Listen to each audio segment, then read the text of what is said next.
लाल सरकार मुर्दाबाद मुर्दाबाद।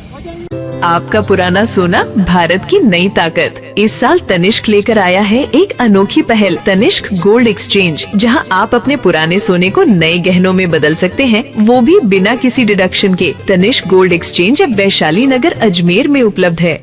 देखिए, एक और भजनलाल सरकार अपने कार्यकाल के 2 वर्ष की जश्न मना रही है। मैं मेरी ओर से, मेरे संगठन की ओर से माननीय मुख्यमंत्री महोदय को बहुत बहुत शुभकामनाएं देता हूं। लेकिन जहां तक 2 साल का काम है, मैं बताना चाहूँगा, बीजेपी की डबल इंजन सरकार ने पहली बार कर्मचारियों का डीए रोका।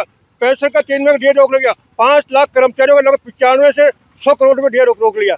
ये पहली बार हुआ कि भजनलाल सरकार के पास पेंशन को डीए देने के लिए तो सरकार क्या कर रही है। इसके अलावा आरजीएचएस के तहत गहलोत सरकार ने योजना शुरू की, बड़ी योजना, सबको शामिल किया, पत्रकारों को, मीडिया कर्मियों को, पेंशन को, राज कर्मचारियों, नेताओं को। लेकिन भाजपा सरकार ने इस योजना का पूरा सत्यानाश कर दिया। कुप्रबंधन के कारण योजना पूरी धराशायी होगी।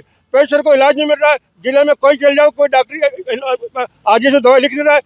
कुल मिला के पूरा सत्यानाश कर दिया आरजीएस का। दूसरी बात मैं बताना चाहूँगा, कई कर्मचारी जुलाई में रिटायर हो गए, उनको आज तक रिटायरमेंट के बेनिफिट मिलना चाहिए, ग्रेजुएटी वगैरह मिलना चाहिए, उनको भुगतान नहीं हो, 6 महीने हो गए और न ही उनको पेंशन मिल रही है। इसके अलावा जहाँ तक मैं कहूँगा कि भजनलाल सरकार जो है, केंद्र सरकार की, जो मोदी सरकार, उसके हिसाब से काम करना चाहती है कि मोदी जी ने आपके कोरोना काल के 18 महीने डीए रोक लिया और सरकार ये चाहती है कि ये भी रोके, लेकिन यहाँ ऐसा नहीं होना चाहिए। मैं बताना चाहूँगा कि अभी बिहार में चुनाव है, वहाँ लगभग 1.25 करोड़ महिलाओं को 10 लाख हजार खाते में डाले इन्होंने। तो मैं कहता हूँ कि इनके पास कर्मचारियों को देने का पैसा नहीं है, लेकिन चुनाव जीतने के लिए पैसा खर्च करने के लिए पैसा है। और दूसरी बात, जहाँ तक है जन सुनवाई प्रदेश जयपुर में हो रही है, वो केवल वहाँ के नेताओं की जन सुनवाई हो रही है।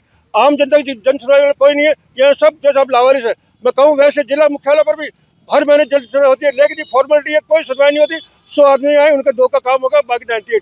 मैं बताऊंगा, सूचना केंद्र की जांच के लिए 4 साल से संघर्ष कर रहे हैं। सुनवाई का मौका दो, भ्रष्टाचार हुआ, लोग पैसे झीमेंगे, लेकिन जिला प्रशासन जांच नहीं कर रहा है, हमें सुनवाई का मौका नहीं दे रही है। तो ये कैसी जन सुनवाई है।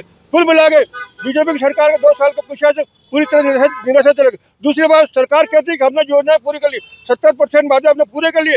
मैं बताना चाहूंगा, अंतर चुनाव देख ली, छोटा सा चुनाव है, पूरी सरकारों चली गई, मुख्यमंत्री, पूर्व मुख्यमंत्री सब चले गए, लेकिन वहाँ की जनता ने नकार दिया, क्योंकि विकास के नाम पर कोई काम नहीं है। वहाँ की जनता ने इनको आईना दिखाया। मैं चाहता हूँ कि सरकार अपनी कार्यप्रणाली सुधार ले।